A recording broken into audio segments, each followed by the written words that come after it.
Welcome guys, आप सबका स्वागत है हमारे यूट्यूब चैनल में, भोजपुरी एक्सटी यूट्यूब चैनल में। अगर आप सब इस चैनल को सब्सक्राइब नहीं किए हैं तो प्लीज़ सब्सक्राइब कर ले ताकि भोजपुरी से रिलेटेड न्यूज़ सबसे पहले हमारे चैनल के माध्यम से देखने को मिलेगा। आज हम बात करें ट्रेंडिंग स्टार खेसारी लाल का जो न्यू सॉन्ग का पोस्टर आया है। इस सॉन्ग को रिलीज कब किया जाएगा, इस सॉन्ग को रिलीज किस डेट को किया जाएगा, इस सॉन्ग को रिलीज कौन से चैनल पर किया जाएगा, चलिए पूरा फुल डिटेल में बात करते हैं। वीडियो को पूरा फुल वॉच कीजिएगा। ट्रेंडिंग स्टार का फैन है चैनल सब्सक्राइब कीजिएगा।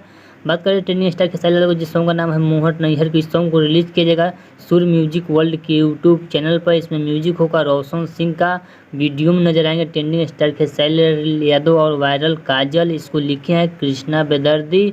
बात करते हैं इस सॉन्ग को रिलीज किया जाएगा कब। इस सॉन्ग को रिलीज किया जाएगा 18 तारीख को 6:30 में 6:30 पर कल ही इसे रिलीज किया जाएगा 6:30 पर। बात करते हैं इसको गाए हैं ट्रेंडिंग स्टार खेसारी लाल और नेहा राज। सॉन्ग काफ़ी अच्छा बनाया गया है, सॉन्ग को सुनिएगा, काफ़ी अच्छा सॉन्ग होने वाला है। ट्रेंडिंग स्टार खेसारी लाल यादव का यह सॉन्ग पूरी तरह से बवाल धमाल मचाने वाला सॉन्ग होने वाला है, लोकगीत होने वाला है सॉन्ग। चलिए, अगर आपको यह ट्रेंडिंग स्टार खेसारी लाल का वीडियो अच्छा लगा तो प्लीज़ चैनल को सब्सक्राइब कीजिए, वीडियो को लाइक कीजिए ताकि भोजपुरी से रिलेटेड न्यूज़ सबसे पहले आप सबको देखने को मिलता है। चलिए मिलता है न्यू अपडेट के साथ, तब तक ओके बाय।